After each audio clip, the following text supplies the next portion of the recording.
Hello everyone, my name is Jen and welcome to the Book Refuge. And today I'm so excited to be filming an updated book boyfriends list. So this is going to be it for the 2022 year basically. I realized that I hadn't made one of these since 2021. Now, I've made 3 other book boyfriends lists before, so I'll have those linked up above. I did the first one in 2020, and then I did an updated one in 2021, and then one near the end of 2021, and I didn't do any last year. So I meant to fit this one into like the end of 2022 stuff, but I didn't. Also, a lot of these heroes show up in my favorites list of 2022, so I won't make this video too long. I mean, I'm sure I'll end up gushing about my men just a little bit, but if you want to know more in depth about some of these, I've made multiple videos about these, but I just like to put this all in one concise place. So whenever I do an updated book boyfriends list, I will for the most part only be doing new ones. So if you go back and watch the other lists, I still stand by all those boys. They are still on my list. But one thing that I always do when I make one of these is we talk about my book husband and my book fiance, because they are always at the top, okay? So no matter what list I'm making, what we're talking about, these boys, these men are at the top. But this year we added another book fiance, okay? We added another one.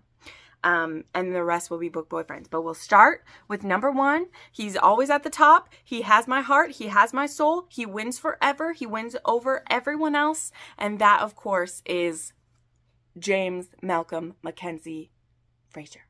Okay, I forgot a name in there. James Alexander Malcolm Mackenzie Fraser. Nope, I got it. Okay. He's always number 1. I thought it would show off. This I received from a viewer. It was so lovely of them. This is not the earliest copy. This is not a first edition. I would sell my left tit for one of those. But this is close. This is a 6th edition of Outlander. It's beautiful. The very first edition, this is actually like open. So like when you open it, like Claire's right behind, you know. But yeah, this is Outlander. But we'll hold this one up because it's not shiny. So James Fraser, he's number 1. I've talked about him so much. I'm actually planning to reread this book this year maybe. I'm not planning to do a full reread. I know some people wanted me to do an Outlander along like we did with SJM along, and I can't emotionally commit to that right now. Like, SJM along has been amazing, but it's a lot. Like, it's a lot. It was so worth my time. I don't know if I could do this, but I would like to get my notes transferred into this one. So I've shared this before. If you have been around my channel a while, you maybe know this. I have in-depth reviews of every Outlander book because I love it so much. And all of these ones up here, all of my paperbacks up here, they are all annotated. They have copious notes. Now I have the small copy of this, the one that's blue, but like is like this size, that has my notes and Joe's notes in it, because Joe actually gave her a copy and she annotated for me. But I want to get this copy annotated. These big copies, you guys, they are perfect for annotating. They have all the spaces here, beautiful for it. They like lay flat when you're reading it. I love them. I'm obsessed. So I want to reread this sometime just for me, just as a gift for me. Maybe I'll do it around my birthday, whatever. But in regards to book husbands, there is only one for me. He has my one true soul. We're married.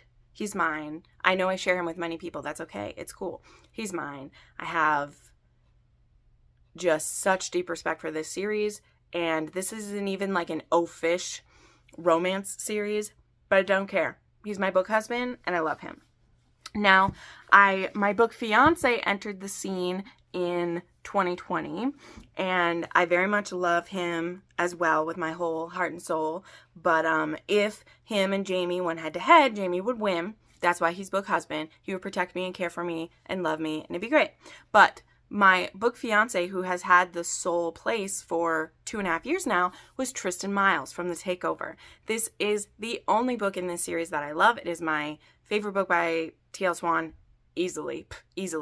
And my favorite other like purely like romance book. Okay, like I said, I don't think that Outlander is officially a romance book. It has a lot of other stuff going on. But as for books that are a romance, this is my favorite one, okay? It's my favorite one. For now, right? Like, we have another book fiance who's entered the scene, and he may, I mean, if he went head-to-head to Tristan, I think he would win. But Tristan's held it for a long time. This is my annotated copy of this one that has been well-loved. But Tristan Miles has my whole, like, I need to stop saying whole heart and soul, but I was meant for polyamory, okay? I was meant for it, okay? I love it, okay? So he's book fiance. He's always on a list. He's always at the top. Who joined the scene this year, no one will be surprised about. This book is at my, like, top of, it was my favorite book of 2022, and that is Cade Eaton. This is book 2 in a Chestnut Spring series. Yes, you could read this book alone if you want to, but Flawless was also good, so if you think you're going to want to read Flawless, you should read that first. Cade is a single dad. Willa is his nanny. There's a bit of an age gap. The age gap's kind of insignificant. He seems to think it's a big deal, but it's kind of insignificant. He's a man burdened by duty and love for his family. He loves his son so much, and he thinks Willa is nothing but bad news.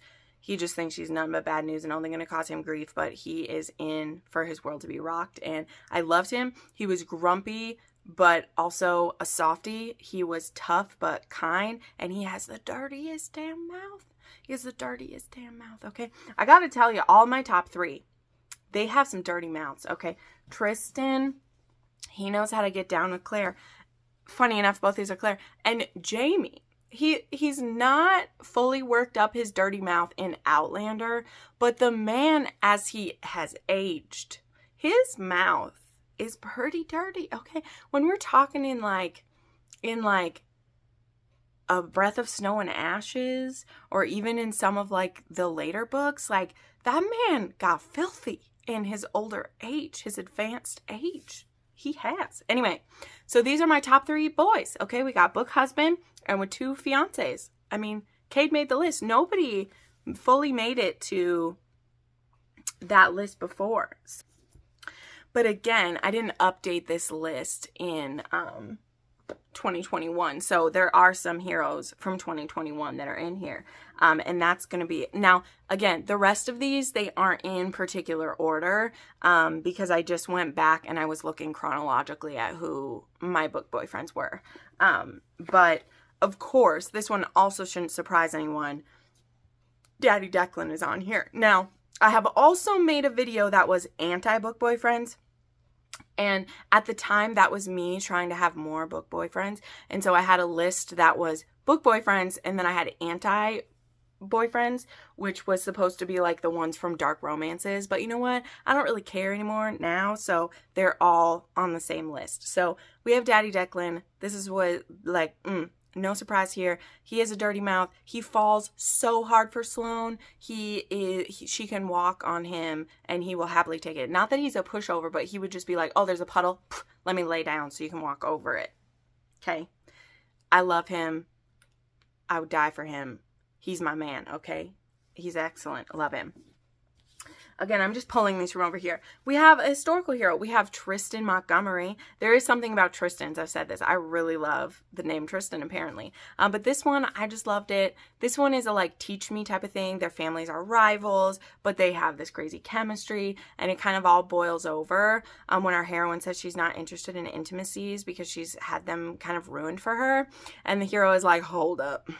You need someone to show it to you, right? Because intimacy is amazing. Sex is awesome. And so he goes about showing it. And through doing it, he realizes, like, I've always wanted to be with this woman. Why am I letting this family rivalry get in the way when it isn't even a rivalry started by us? You know, it was started by our family before.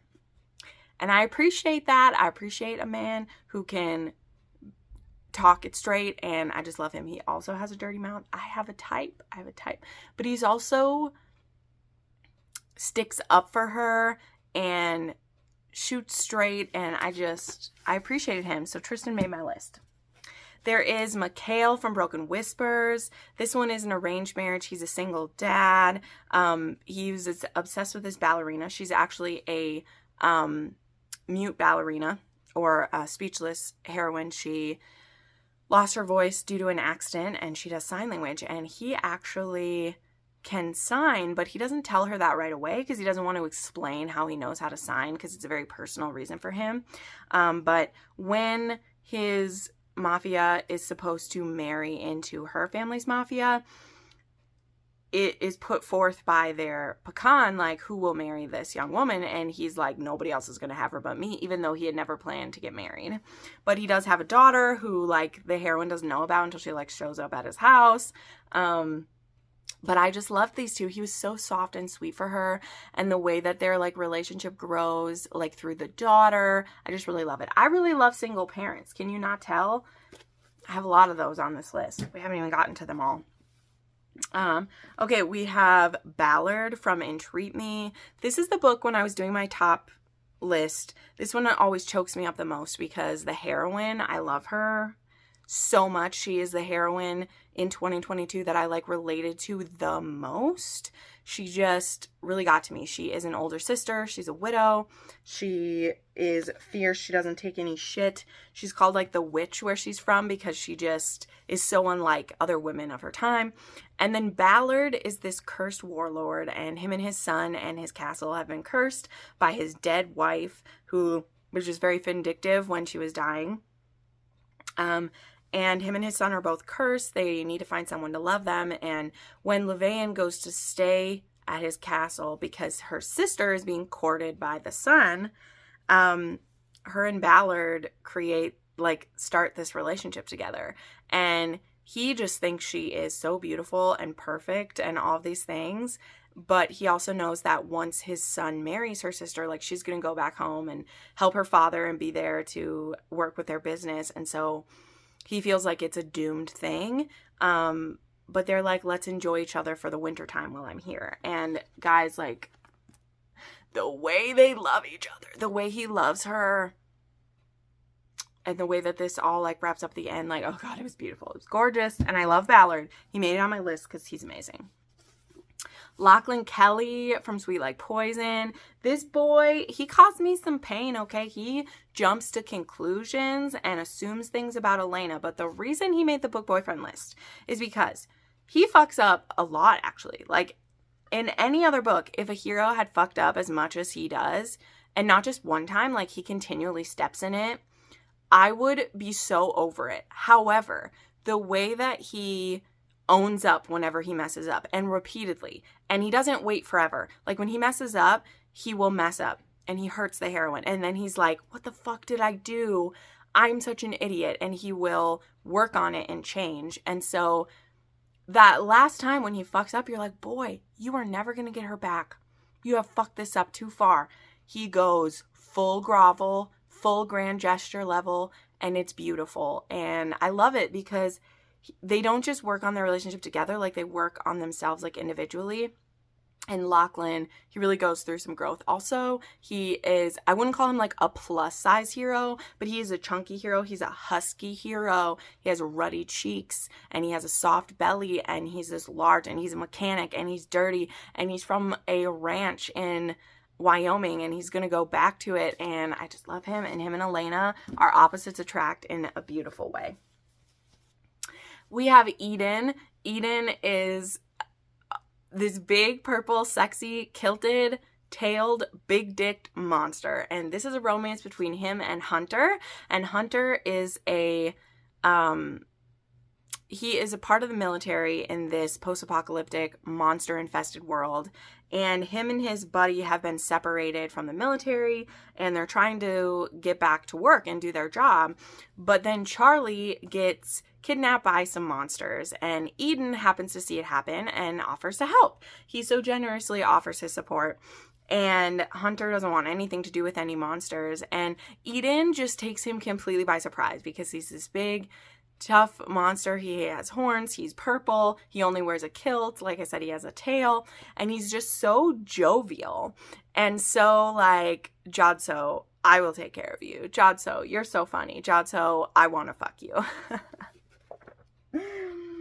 And he's just so much fun. And, like, their sexy times are so much fun, and he's so like bold and like unencumbered, and he always makes like Hunter blush, and he says inappropriate things in front of other people, and it's just so precious. Like, it's so precious. I love it. And I just had to put Eden on my boyfriends list because he's my favorite monster in the series, and him and Hunter, I think, have like the most interesting dynamic of everyone in the series.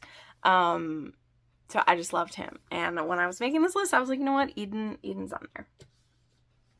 All right, we have Ruben Dubois by from Wrestling Witch Face by Juliet Cross. Here's my beautiful blonde vampire overlord of New Orleans, and this is a second chance romance. I was so excited for this book. I had a feeling Ruben would be a book boyfriend for me, and he absolutely was. These two have a lot of secrets that they've kept from each other.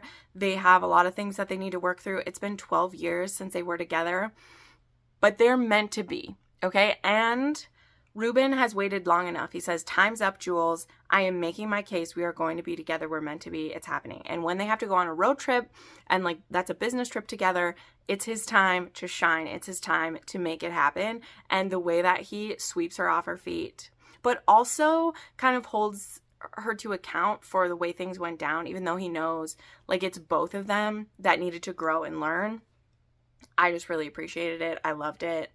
And I mean, all of Juliet's heroes are book boyfriends, okay? She only writes the best book boyfriends, okay? They're amazing. We're almost done. We have Rain from Between Wrath and Mercy and from Between Despair and Hope by Jess Wisecup. Rain, do I have the art of him? I do! Dude, I forgot I had this sitting in the book. Here is an art print of Rain and Emma. These two are also a second chance romance. Second chance romance is one of my favorite things, guys. No lie. And these two loved each other as children, and then there were some things that went down where her twin sister actually died. He was actually engaged to her twin sister. They were arranged to be married, but that was never really going to happen. However, Emma believes that it's like partially her fault that her sister died. Also, she blames Rain that her sister died.